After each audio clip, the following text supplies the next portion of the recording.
Okay, so welcome back, Paula Sturm from Radically Nourished.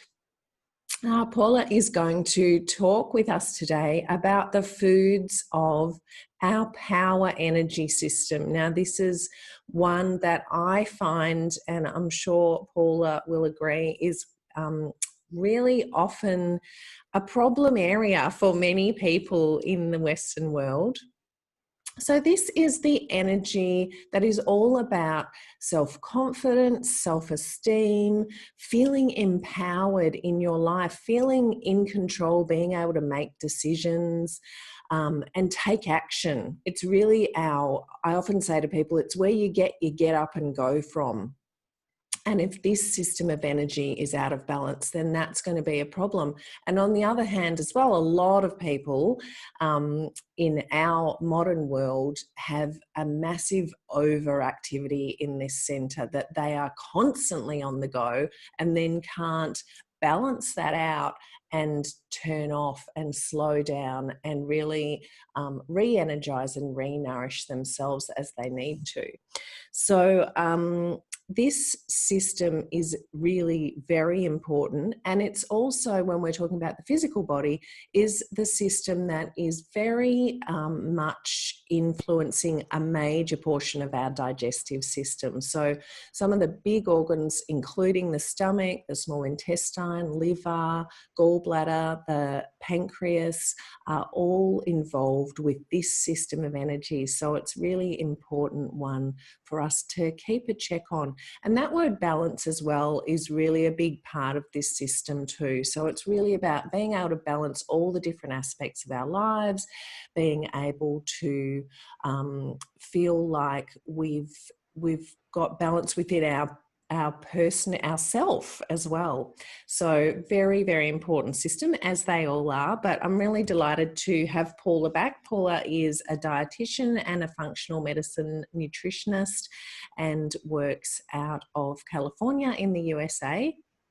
And we've had Paula on before, so I'm really rapt that she was able to come back and talk to us mainly about the foods that are involved in helping us to balance this system of energy. And also about those organs and the different aspects of what is affected by this energy. So thank you so much, Paula. My pleasure. Happy to be here. Good.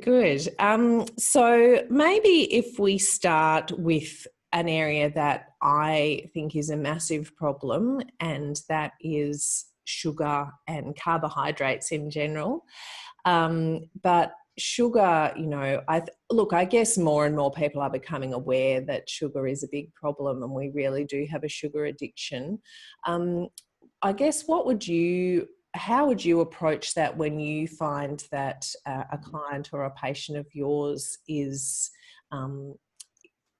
has a problem with that? And I guess also, more importantly, starting from the very beginning, how does somebody know if they might have a problem with sugar or perhaps carbohydrates in general? I'll let you tell us what your thoughts are around that. Sure. Yeah. Big topic. It's like, okay, where should we enter this topic first? Yeah, sugar is a big one. And I think it might sneak up on people sometimes because, like you said, I think a lot of people are becoming more aware that sugar is a big problem and that we should be watching how much sugar we have, but we still are attracted to it. We still crave it. It's still something that we reach for when we're stressed, which fits into this system, as we know. Yeah. That stress and that what we use as our coping mechanisms for stress, and sugar is a big one. But it's not just sugar, because a lot of people are like, well, I don't have a sweet tooth. I don't crave sweets. I really like wine, or I really like beer, or I really like chips, or, like starchier things or savory starchy things, crackers and things like that, which also are those simple carbs that will turn into sugar within your body really easily and really quickly, and have that same insulin response, which creates a lot of imbalanced energy there. And so just because you may not think you have a sugar problem, you still may have some insulin dysregulation or some blood sugar issues, which would be tied into this equally. And so looking for, I think when we're looking at like, how do we know if somebody has a problem here? Well, first of all, if somebody has type 2 diabetes or is pre-diabetic, or you're looking at blood labs and you see irregular like A1Cs or glucose numbers in the blood, then you know that there is some blood sugar issues. Then we really want to evaluate what somebody's eating for sure, because oftentimes people are having not enough healthy fats and a balanced diet with a lot of vegetables and things like that, that can reduce that glycemic load or how much carbohydrate we're getting in the diet. And so a lot of times those people are consuming a lot of convenience foods or packaged foods or refined foods or white foods, if you will, or fast foods that are were stripped or refined of a lot of their ideal nutrients. And so then when we have those blood sugar issues and we have prediabetes or diabetes, then we start having insulin issues, and then we have the whole blood sugar regulation really gets off balance. So just chemically or just physically, those are some things that I would look for.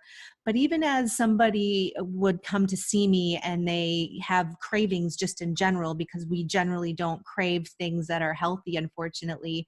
And we always crave the things that are like high in starches or high in sugar or high in carbs or high in fat and carbs, like pastries and cookies and things like that, which is kind of a devilish combo right there. A tasty one, but yeah, it gets us in some trouble. So, looking at how somebody's eating and what they're using to soothe themselves with, because we all use something to help us soothe. And a lot of people use food, and a lot of people use those types of foods to help them combat that stress and help them feel better in the moment. So those are some things that I look at as far as how do I know if somebody has an issue with the fire system, is if they're reaching for those things or if chemically they're seeing some imbalances. And do people generally recognize when they do reach for food as that source of comfort? Do you find that they're able to pick that up? I think so. At least at the point that they come to get help. Yeah, I think true. they've realized that, I have a problem. Every night I reach for 3 cookies and some ice cream, or I'm eating a half a pint of ice cream, or I'm reaching for a package of gummy bears or something like that. And it's nightly, and there really is a habit that they try to break, and then they break it for 3 days, and then they're back at it. And it's just like something they can't seem to stop. And so if they've come to seek help, they usually recognize that, because that's one thing that they'll recognize and they'll tell me is every night I have this, and they're sheepishly embarrassed about those things, which, we're human. We have our weaknesses. And so, it's nothing to be embarrassed about, but to recognize it. What are your habits? And to, okay, well, that's your habit. Let's figure out what we need to do in order to switch it or change it. So at least, by the time they come to see me, they've recognized that that's something they want to change. Okay. So a couple of things I do always like to say to people: we are genetically programmed to like sweet things. When our ancestors many years ago were able to eat sweet things, it was only occasionally that they were available to them. And the whole problem is now we're not hunting and gathering those few berries that come out, at one time in the year that are beautifully sweet. We have rows and rows of sugar-filled snacks available everywhere. And, I think that's a whole other story about, how we need to get into controlling that at the levels of industry and power. But so and that's the other thing as well, is interesting you say that people say to you that it's at night, and that totally resonates with me and what I find with what people say to me, and also with myself, when I think back to before I became much more aware about this stuff. I used to love to have, something sweet at night. It was like your treat for getting through the day. And you know, that's at the time of day when we want our whole system to be winding down, and, you know, the worst possible time of day to be giving ourselves something that's going to, you know, give us that boost and then crash us right down again. We want to be getting into a state of balance before we go to bed and go to sleep. But with these, so let's think about a typical scenario where somebody comes to you and they are reporting very honestly that that's what they do, that they're having sugary snacks at night. What would be your approach? Obviously, we're only talking generally, but what would you try to work with them to get them through that and turn things around for them? Yeah. Well, the main thing is starting out earlier in your day. So I think oftentimes what happens to people is, and I notice it's a cycle where they eat too much at night and then they're not hungry in the morning, and then they skip breakfast because they ate too much at night. And they think, well, I'll make up for it and I'm not eating breakfast tomorrow. And so then it gets into this cycle where, okay, they don't eat breakfast and then they eat lunch and then they come home and they're starving. And so then they eat dinner. And I think if you can start your day off better and more stable and solid with a good solid breakfast and get your day started out right, by the time you reach the end of the day, you have less of those cravings. Your body's already more balanced and more stable, and it's not looking for something else.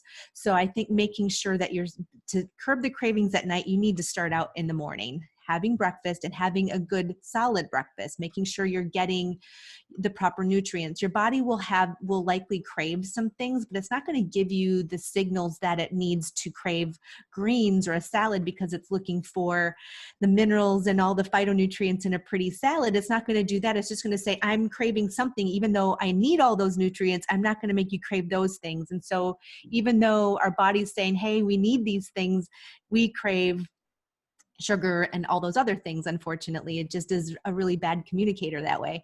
But but if we can give it the nutrients that we know our body needs, we know our body needs a lot of fiber that can help control our hunger, keep us full, keep us more stable, have enough healthy fats in our diet to keep us satiated and to keep the brain functioning well, have enough proteins to keep us satiated as well, and to keep enough amino acids within our system, because those amino acids are important for those neurotransmitters in our brain, which a lot of times get off and then lead to cravings. So dopamine, serotonin, those types of neurotransmitters that are also created in your gut also create issues with cravings. And so making sure you have a balance of those amino acids are really important.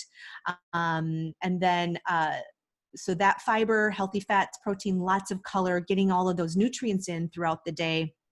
By the time you get to nighttime, if your body has been nourished throughout the day, you're getting enough water. Water is incredibly important. People miss water a lot. And so if you get all those things, by the time you get to the end of the night, likely your likelihood of having those cravings is much more diminished. Now, I'm not saying it's going to be completely diminished, because a lot of times if you've had a stressful day, you're just like, I need something to fix it, and it's always something that we want to just consume, for that instant satisfaction. Mm.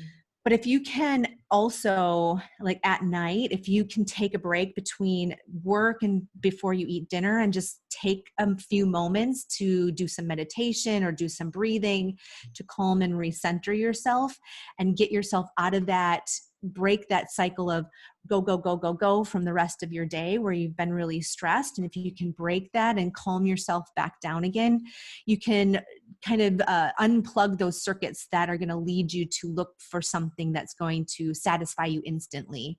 So this is, parenting yourself a little bit, not looking for the quick fix here, and realizing that your body needs something else and giving it what it needs.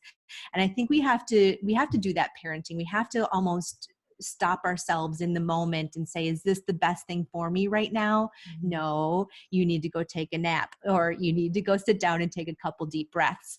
And so doing that to break the cycle, I think, can really shift that energy. And if you can come then into dinner a little more centered, calmer, and eat a dinner that can be satisfying, where you're being present within your dinner eating, then likely if you can be present during that moment and eat your dinner in a calm manner, your body has realized, okay, I'm satisfied.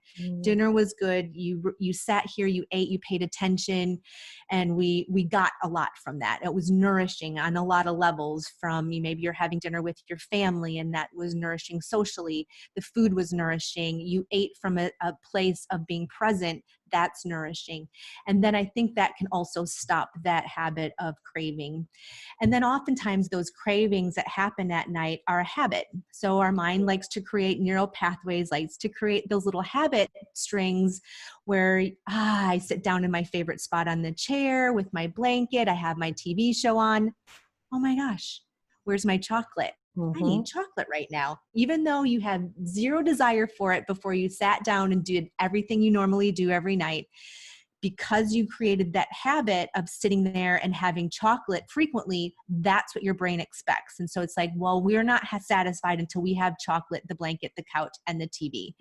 And if you're missing one of those moments, one of those things in that equation, we're not happy, you know? So you have to recreate your situation. So sit in a different side of the couch, you watch something else, or don't watch something else, maybe go for a walk instead. And like, make yourself do it. You know, we don't want to do these things, but they're good for us. And we have to like really, you know, it's not natural all the time, and changing habits isn't natural all the time. But if it's really important to you, you'll make those changes and steps to do that. And then maybe instead of having the chocolate, making a cup of tea, because sometimes it's just the action of putting something in your mouth. If you can just have something that's doing that, that can be satisfying as well, because it literally is that action that is the satisfying part. You know, of course the chocolate tastes good, but you'd be surprised how equally satisfying it is to drink a warm cup of tea.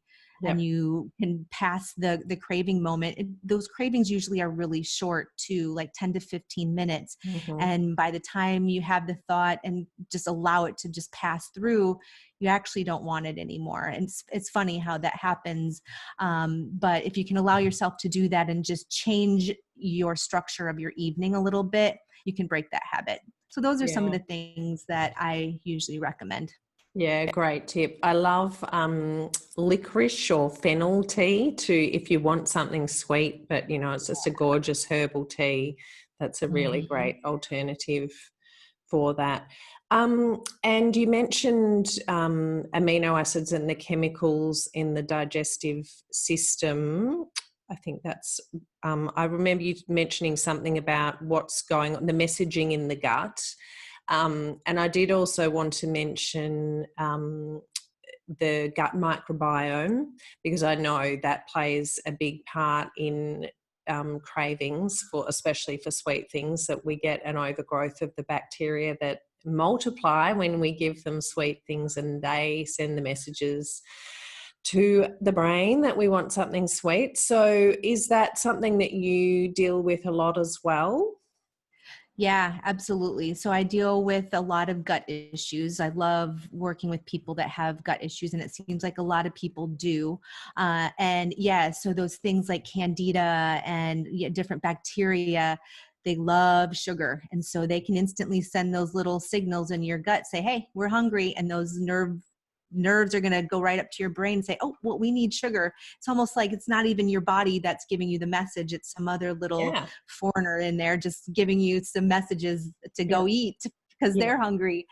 So yeah, absolutely. And then when you have those dysregulated, that dysregulation in your gut, or too much bad bacteria, maybe too much yeast or fungus or something like that in your gut that's creating those cravings, they can also reduce those chemicals like dopamine and serotonin in your gut as well. And so then that's starting to mess up with your happy chemicals that make you feel good, feel calm, and feel relaxed and feel happy. And so when we don't feel mentally or we don't feel emotionally good, we're looking for something to boost those things. And sugar and simple starches and the combination of like fat and sugar in pastries and cookies often will help give you a temporary boost of serotonin and dopamine. So we're looking to boost up those chemicals, when if we can fix that terrain of our gut, we can actually naturally have those chemicals on board, which then can also help mitigate some of those cravings as well. Yeah, great. Okay. And then with regards to sweet as well, let's just have a little bit of a chat about artificial sweeteners. For me, they're a big no-no, and I guess I'd just like to get from you the understanding of, you know, what they do in the body, why they're not a great idea to replace your sugar with an artificial sweetener that might be 0 calories, but what is it actually doing in your body? Yeah. What is it actually doing? Question. At least we know what sugar is doing, Yeah.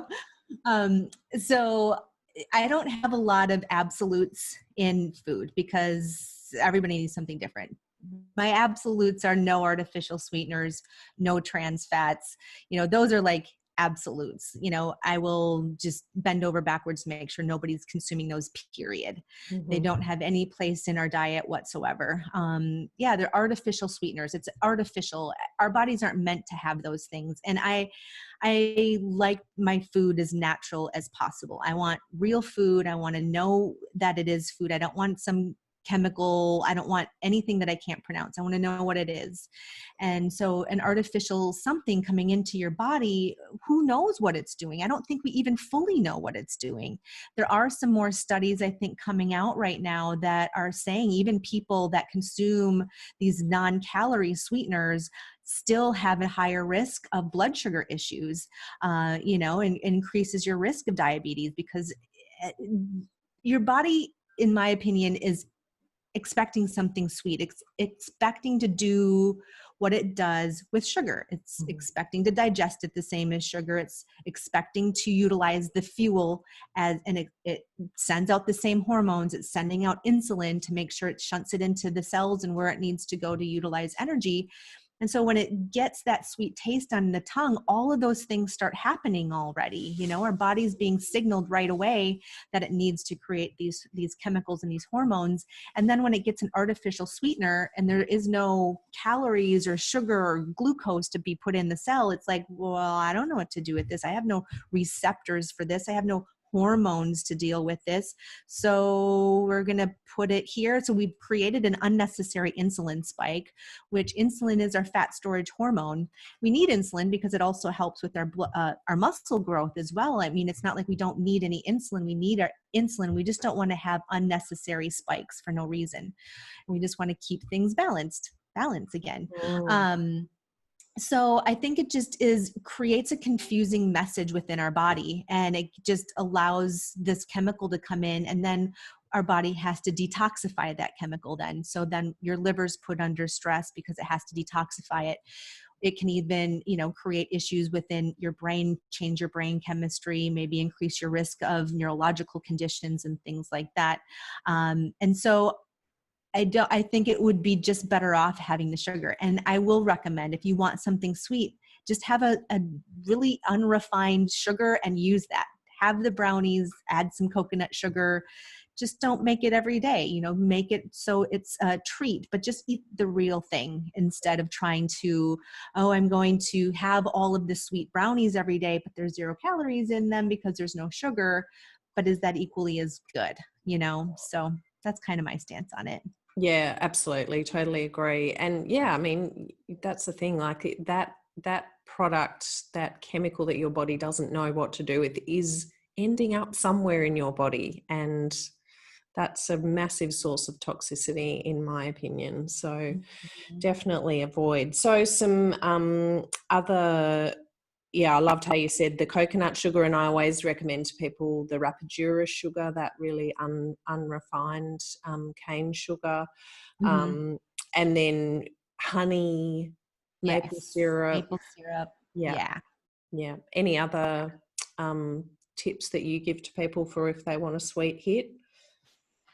Like dates or figs. Dates, I love dates. I'm like, have a couple dates, or make like some energy balls with some dates and some figs and some nuts and coconut. And, those are incredibly sweet. And you have one of those, and because it's in that natural form, it's a food, it's not like this cloying sweetness that comes from just a bunch of sugar, like a donut that's just gratuitously sweet for no reason. And then, it's just this, like a date is just a natural sweetness, has a bunch of minerals along with it. So you're getting a bunch of nutrition with it to help mitigate some of those things. So it's like, all right, what's the food? Honey, I love honey, maple syrup, because they have those other benefits to them that are healing and rejuvenating as well. So I think there's benefits to those types of sweeteners. What about agave syrup?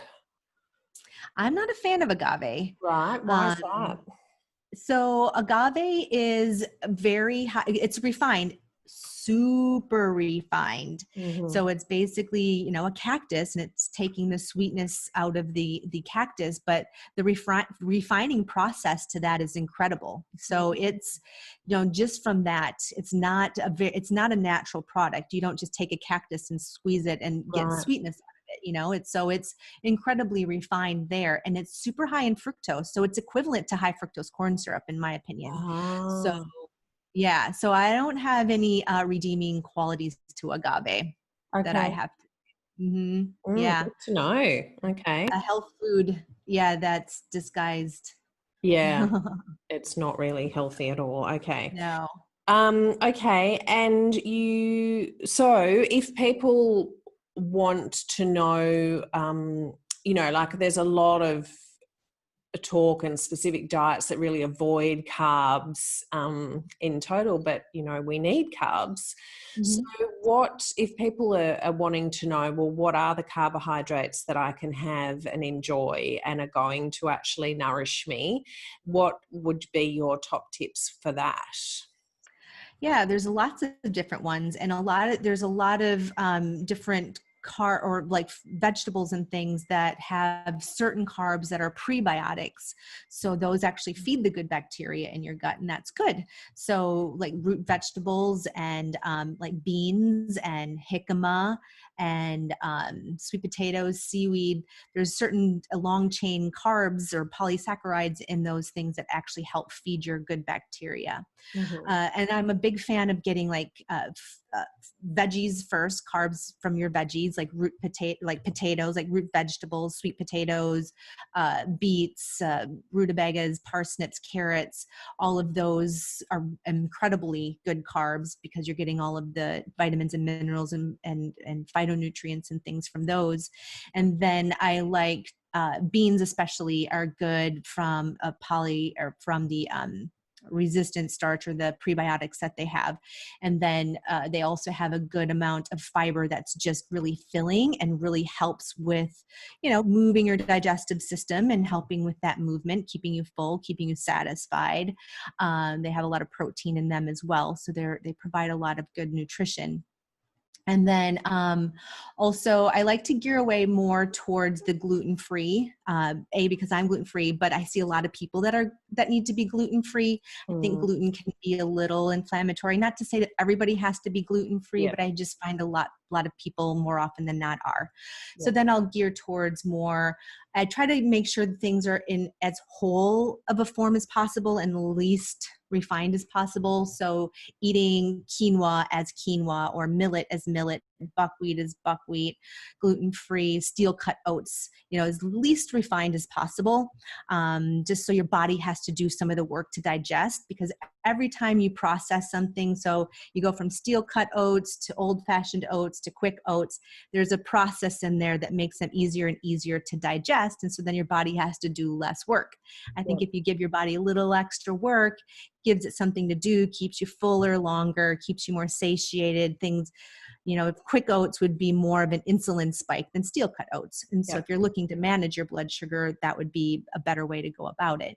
Yeah. And then, if you do any breads, making sure they're as whole grain as possible. I try not to do a lot of breads just because oftentimes they're pretty ground down, refined, and there's not a whole lot of redeeming qualities. Same with cereals as well. Not a ton of redeeming qualities, but, sometimes those things are appropriate, here and there. Of course, you don't want to just eliminate them altogether because there's some enjoyment in those things as well. But gearing towards those vegetable carbs, beans, and those whole grains are where I really want to make sure people are getting most of their carbs from. Okay. You mentioned jicama. I don't know what that is. Oh yeah, it's I think it's in a lot of Mexican cultures. Maybe it's not common over by you, but it's like this the tuber kind of thing. It's kind of this big, usually has a brown skin, and you peel the brown skin off, and it's like this white, crispy vegetable that's amazing raw. It tastes kind of in between like an apple and a pear. It's not has a little bit of sweetness. It's super watery and crunchy, very satisfying. It's like a on the order of a cucumber in a way, Yeah. cucumber, pear, apple. It's a really yummy vegetable. Oh, wow. Okay, nice. Lime juice on it, some lime juice. In Mexico, they have lime juice and this like chili powder that they put on, and it's so yummy. Yeah, I Mm, love it. yeah, it sounds nice. And Mhm. with oats, oats themselves do not have gluten in them, do they? Not in and of themselves inherently, but they're often processed in Yeah. facilities that do have gluten. And so you do want to make sure you get gluten-free oats. You want to make sure you specify that your packaging says gluten-free. Mm-hmm. Yeah, good. But is there some chemical component of them that is similar to gluten, or lots of people do Within have it, problems with? well, there's certain things that can have cross reactivity with gluten, and everybody's a little bit different what they cross react with. I know like there's a corn wheat cross reactivity, and that one can actually be measured on one of the tests that I do. I don't know if they also have an oat wheat cross reactivity on that test. I haven't seen that one come up yet, but I've seen the corn wheat one come up frequently. Mhm. But yeah, so I'm not sure of that, but there is definitely cross reactivity. So some people can have like rice, and all sorts of things actually can cross react with that gluten molecule. So some people that have gluten sensitivities may cross react with certain other things because of that. So yeah, that does exist. Yeah, okay. And with rice, are people better to have like the red rice or the black rice or even brown rice than white rice, or what's your opinion on that? I love black rice because you get that purple pigment that we don't often get. So I think that's really special. But as far as the differences between white and brown rice, there's not a ton of Mhm. differences actually, very minute differences. And so, if you're going to have rice, have what you enjoy, just don't have too much of it, I say. Yeah, But if you can get black rice, I'm all for yeah. that one. Yeah, I love black rice as well. It's Yeah. delicious. Yeah. Okay, so then the other thing is fiber, which you've spoken about as well, but I understand that soluble fiber in particular does play a role in blood sugar, and that really the whole balance of this energy system that we're talking about. Can you talk us through how that actually works in the body? Yeah, so fiber is great in general because it just takes up a lot of space. And so when you're eating something with a lot of fiber, it slows that digestion process down a lot. So if you were to eat, let's say, a cookie that's full of sugar and you ate that without anything else, that is going to digest really quickly in your stomach, and that blood sugar is going to hit your bloodstream pretty quick. So you're going to notice that blood sugar spike pretty quickly. Now, let's say you had that cookie, but you ate a whole bunch of beans with it, where you had a whole bunch of fiber along with it. It's going to slow that process of digestion of that cookie down immensely. And so that blood sugar, or that sugar from that cookie, is going to enter your bloodstream much slower. And so you're not going to get that instant spike. So I guess if you're going to have a cookie, eat it with a whole bunch of fiber, is what I would recommend. But so that's one way. And then as fiber's going through your system, it's going through your digestive system, it's picking things up along the way. So it's picking up toxins, it's picking up cholesterol, it's picking up fat, it's picking up different sugar molecules. It's picking up a whole bunch of things. It's kind of like a vacuum cleaner in a way, picking all this stuff up, moving itself through the GI tract to be eliminated. So that's another beautiful thing about fiber too. It's good for detoxification, good for your cholesterol levels, good for all of those things. Great. Okay. All right. So let's talk about our yellow foods, which, when we're talking about this power energy system or fire energy, as Paula and I learnt about it in the food and spirit qualification, we're talking about the energy on a spectrum, and each one has a color that is equivalent on the energy vibrational pattern to the energy system that we're talking about, and this one is yellow. So when we're wanting people to work on balancing out this power energy, then helping them to understand a variety of yellow colored foods that they can eat is going to be beneficial. So I guess my first question for you, Paula, is can you tell us a bit about the science behind that? Like, why is it that yellow and yellow pigmented foods are going to be so important for this particular system of energy? How does that actually work in the body? Yeah, so different yellow pigments, and there's a lot of different ones, but lutein is one. And lutein, it's good for your eyes as well, but it's also just good for your digestive organs in general, because all of those phytonutrients sort of play a role everywhere. Sometimes they highlight in one specific area, but they do like to focus in primarily in one specific area. So like your liver, your pancreas, all of those organs really are benefited from those things. And it's interesting how other yellow foods like lemons are really good for your digestive system, to spark up your acid production in your GI tract, to stimulate your digestive process, to help with detoxification. So it helps your liver and your bile kind of help move those things. So it's good for detoxification and just stimulating your digestive juices altogether. I find that incredibly interesting as far as like citrus and especially lemons. And let's see, what other bananas? So bananas are really good just from the fiber prebiotic standpoint. So it's interesting how those are yellow, and a lot of those yellow foods have a lot of fiber, or they do have a lot of those starches in one way or another, like corn.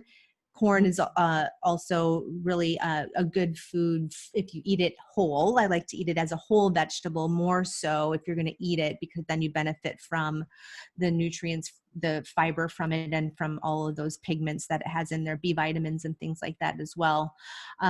So that's a little bit about some of those yellow foods. I always have to run through my head in the grocery store when I'm looking at foods, like what's yellow? Yeah. Zucchini is yellow. And But there's yeah, yellow pepper, or capsicum as we would call it here. There's some yellow apples, squash, those little. yeah, on all those are good fiber sources too. I think a lot of the yellow foods are really rich in fibers that are good. Yeah. Obviously, we want to eat all the colors of the rainbow, wherever possible. So do you just like to recommend to people that they try and get some of each color every day? Like, with yellow foods, do you have a particular recommendation for how much people should eat? In general, I try not to give too many rules, because I think it's overwhelming. It's like, oh my gosh, I didn't get 4 of this color, or, but I'm like, okay, generally try to eat the rainbow as often as possible. Can you, it's like, where are you lacking? Are you gearing more towards, are you getting way too many greens? I mean, I don't know if you can get too many greens. Maybe you can. I guess you can overdo anything. But if their diet's primarily just salads and green smoothies, it's like, okay, well, let's branch out a little bit. Where can we get some red in? Where can we get some purple in?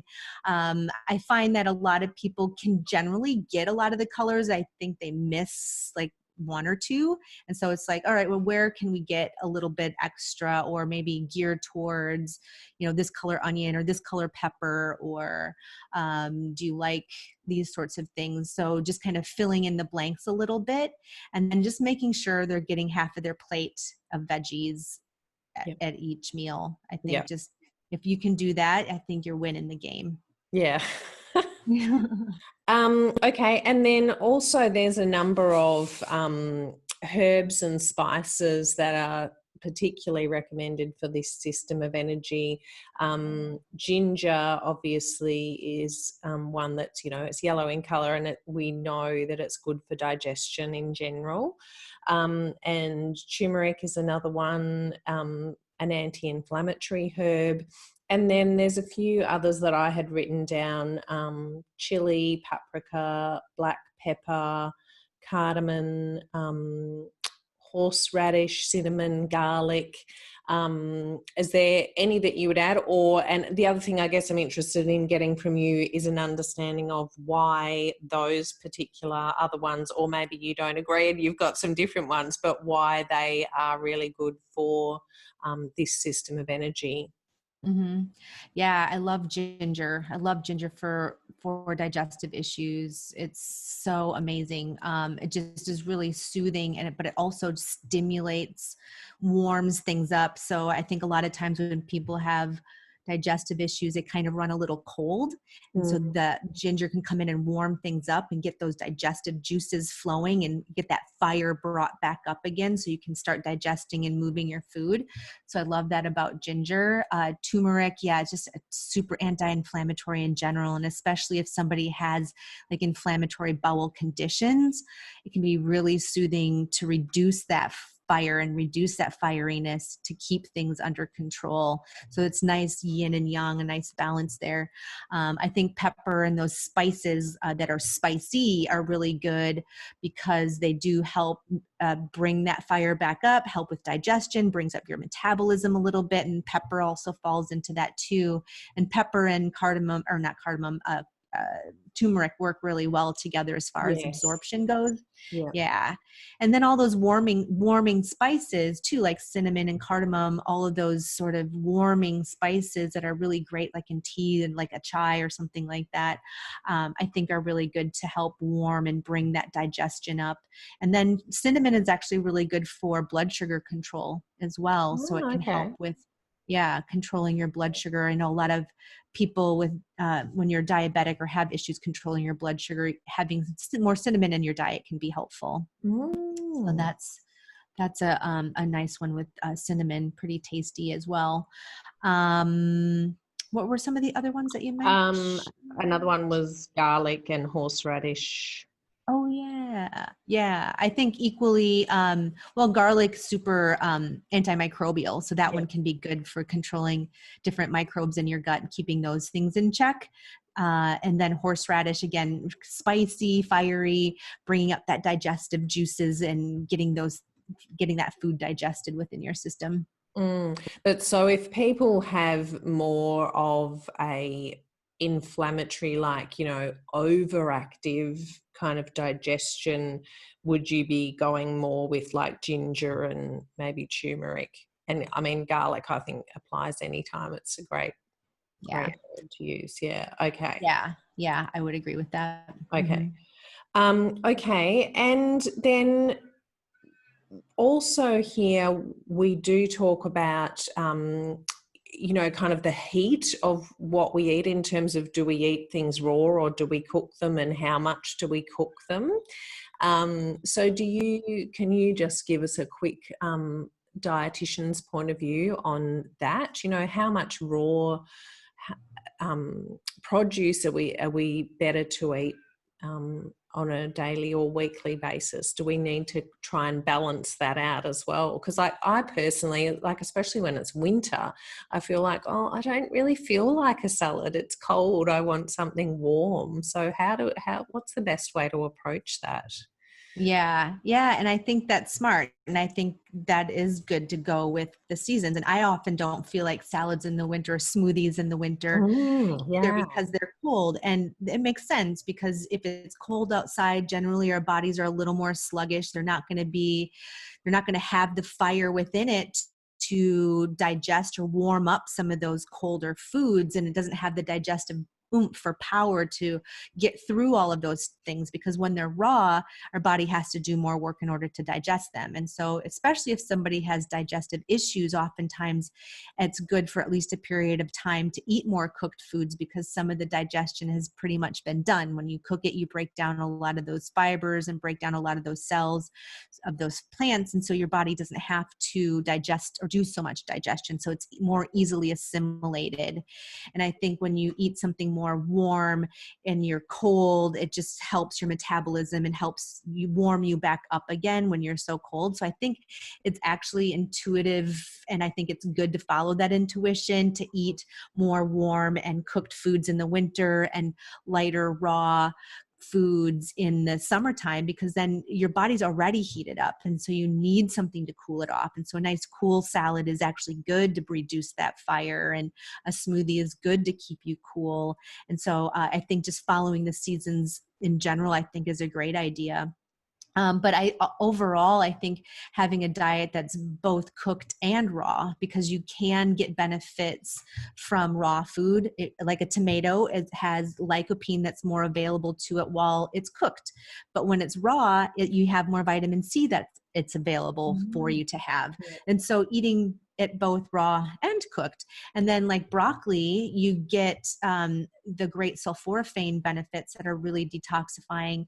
You get that when it's raw, when you can chop it and eat it and chew it, you get that enzymatic reaction that creates that compound when it's raw. But when you cook it, that enzyme that uses to make that conversion to that important chemical is destroyed in heat. And so having some cooked and raw almost at the same time, if you can do something that's either some raw broccoli with some cooked broccoli, or something that also is a cruciferous vegetable along with it, like a little arugula salad with the broccoli, can then help bring out that sulforaphane that was missing from having cooked. And so I think there's some good benefits to having both cooked and raw, from, just a warming, cooling portion of your body, but then just from a nutrient standpoint as well. So I think you can benefit from both. So what does sulforaphane do for us? Sulforaphane is really good for detoxification, Right. and it's also especially really good for like estrogen detoxification. So if somebody has a little over estrogen, has a estrogen dominant situation, sulforaphane can be really useful in that situation. But just overall detoxification, your body has to do detoxification all the time. So it's good to make sure you give it the nutrients it needs to be able to accomplish that. Interesting. Yeah, I don't think I ever eat raw broccoli. I do like broccoli, but one of my boys always likes things like, if we're having snow peas or beans or those kinds of things, he always says, "Oh, don't cook mine. I want mine raw." So maybe I need to just give all of us the raw stuff occasionally. Yeah. I think there's some benefit there. Yeah, no, it makes sense. And then the last thing is talking about how quickly we eat. And I think that's a major thing as well, and you did briefly mention that, sitting down, taking a deep breath, taking time to be in the moment and enjoying the meal. So something that I often say to people is, count how many chews, how many times are you chewing each mouthful, to really try and slow yourself down, because a lot of the time I think it's part of our whole go, culture that we don't really chew, and people forget that, what happens in the mouth is the beginning of digestion. Yeah. So any tips from you on that, as what you suggest to people in your practice? Yeah, slowing down. It's a big one. Yeah, like you mentioned, we just get so used to running around, and then we sit down to eat and we run around, we eat so fast, and then we're like, oh, did I just eat? And then you ate too much, but yet you still feel like you're hungry because your body hasn't registered that it's even eaten anything yet. And so then you eat more, and then you're stuffed, and then we have a problem there. So I often recommend people slow down when they eat. And so what I usually tell them, I think a good trick to do is to set your fork down, or set the food down if it's something you're eating with your hands, and, take a bite, set everything down, chew it really well, take your time, chew slow, swallow it, and then pick up your fork to take a bite. Don't chew and start preparing your next bite. Don't start cutting or, getting things ready to stuff another bite in your mouth.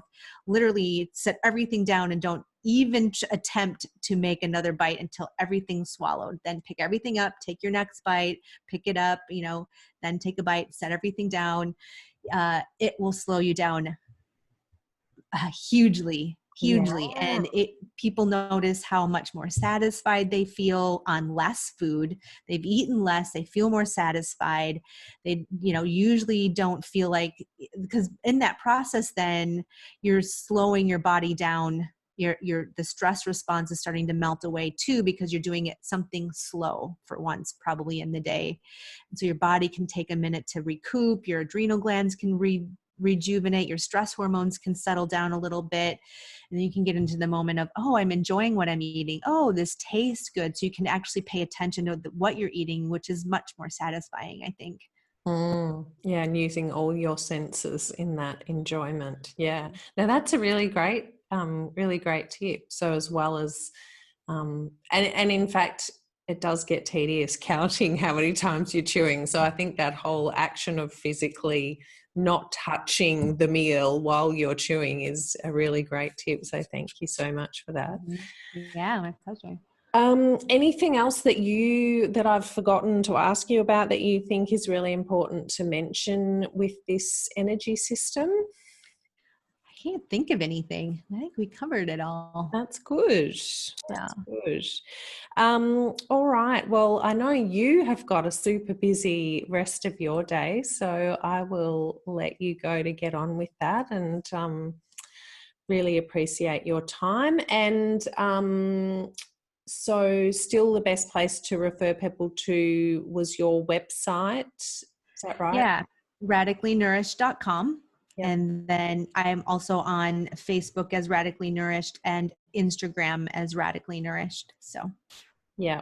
And Paula is a specialist in irritable bowel syndrome, and that's something that I know many, many people out there deal with. And if we go through the Western medical system of health, then unfortunately with that kind of condition you end up in a position where they say, look, there's just nothing you can do about it. So please, if that is you, reach out to Paula. And just want to thank you so much again, Paula. I know you've really got a hectic day over there, so I really appreciate you giving me some time again, and maybe we'll do it again in future, but I hope you have a wonderful afternoon. Thank you. I appreciate it. Good to see you again. Yeah. All right. Take care. Bye. Bye.